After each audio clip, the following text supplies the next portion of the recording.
अगर आप हनुमान जैसी मिथोलॉजी और सुपर हीरो वाली फिल्मों के फैन हैं, तो universe of Hanuman witness the rise of Mahakali का कॉन्सेप्ट डेफिनेटली अटेंशन खींचता है। सबसे पहली बात जो नोटिस होती है वो है इसका ग्रैंड और मिस्टीरियस प्रेजेंटेशन। मेकर्स साफ तौर पर इस यूनिवर्स को सिर्फ एक फिल्म तक सीमित नहीं रखना चाहते, बल्कि एक बड़ा मिथोलॉजिकल सुपर हीरो यूनिवर्स बनाने की कोशिश कर रहे हैं। अब अगर ट्रेलर की पॉजिटिव बातें करें तो सबसे पहले आता है इसका ओवरऑल एटमॉस्फेयर। ट्रेलर में जो डार्क टोन, पावरफुल इमेजरी और ड्रामेटिक प्रेजेंटेशन दिखाई देती है, उससे एक अलग तरह की क्यूरियोसिटी पैदा होती है। खासकर महाकाली के किरदार को एक बेहद शक्तिशाली और रहस्यमयी प्रेजेंस के तौर पर दिखाने की कोशिश काफी इंटरेस्टिंग लगती है। उनकी अपीयरेंस को लेकर जितना मिस्ट्री रखा गया है, उससे नेचुरली सवाल उठता है कि आखिर कहानी में उनका रोल क्या होगा और उनका कनेक्शन इस पूरे यूनिवर्स से कैसे जुड़ता है। मुझे पर्सनली इसका सबसे अच्छा हिस्सा यही लगता है कि मेकर्स मिथोलॉजी को modern super hero story telling के साथ मिक्स करने की कोशिश कर रहे हैं। हनुमान ने भी इसी तरह मिथोलॉजी और सुपर हीरो एलिमेंट्स को कनेक्ट करके ऑडियंस को एक अलग एक्सपीरियंस दिया था।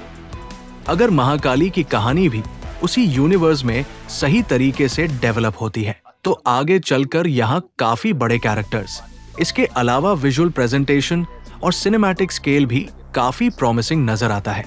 डार्क विजुअल्स, बड़े मोमेंट्स, ड्रामेटिक कैमरा शॉट्स और पावरफुल बैकग्राउंड एटमॉस्फेयर ट्रेलर को थिएट्रिकल फील देने की कोशिश करते हैं। आजकल ऑडियंस सिर्फ कहानी नहीं, बल्कि स्क्रीन पर एक बड़ा सिनेमैटिक एक्सपीरियंस भी चाहती है, और इस मामले में ट्रेलर एक्साइटमेंट जरूर पैदा करता है। लेकिन अब आते हैं नेगेटिव पॉइंट्स पर, क्योंकि सिर्फ विजुअल्स देखकर फिल्म को मास्टरपीस कहना सही नहीं होगा। सबसे बड़ा सवाल अभी भी स्टोरी और स्क्रीन प्ले को लेकर है। ट्रेलर या टीजर जितना भी शानदार क्यों न हो, आखिर में फिल्म तभी काम करती है जब उसके पीछे मजबूत कहानी हो। अगर मेकर्स सिर्फ महाकाली के पावरफुल विजुअल्स, बड़े VFX शॉट्स और एक्शन के भरोसे फिल्म को चलाने की कोशिश करेंगे तो शायद ऑडियंस को लंबे समय तक कनेक्ट करना मुश्किल हो सकता है। दूसरी चीज है कैरेक्टर डेवलपमेंट। महाकाली जैसा किरदार अपने आप में इतना बड़ा और पावरफुल है कि उसे सिर्फ एक एक्शन कैरेक्टर की तरह दिखाना काफी नहीं होगा। ऑडियंस को यह समझना जरूरी है कि उनका कैरेक्टर कौन है, उनकी मोटिवेशन क्या है, कहानी में उनका उद्देश्य क्या है, और इस पूरे हनुमान यूनिवर्स से उनका कनेक्शन किस तरह बनता है। एक और चैलेंज है VFX। मिथोलॉजिकल यूनिवर्स में VFX का बहुत बड़ा रोल होता है। ट्रेलर में कुछ विजुअल्स इंप्रेसिव लगते हैं, लेकिन फाइनल मूवी में VFX की क्वालिटी लगातार मेंटेन करना मेकर्स के लिए बड़ा टेस्ट होगा, क्योंकि आज की ऑडियंस हॉलीवुड और बड़े इंडियन सिनेमैटिक यूनिवर्सिटीज के विजुअल्स देख चुकी है। और सबसे इंपॉर्टेंट बात, रिलीजियस मिथोलॉजी को मॉडर्न सिनेमा में अडैप्ट करना हमेशा आसान नहीं होता। मेकर्स को एंटरटेनमेंट और मिथोलॉजी के बीच एक बैलेंस बनाना पड़ेगा।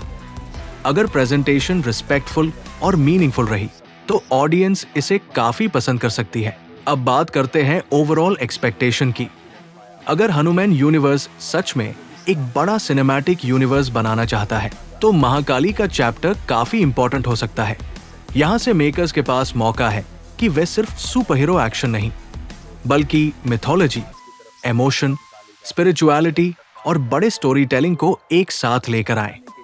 कुल मिलाकर ट्रेलर का कॉन्सेप्ट काफी इंटरेस्टिंग और एम्बिशियस है।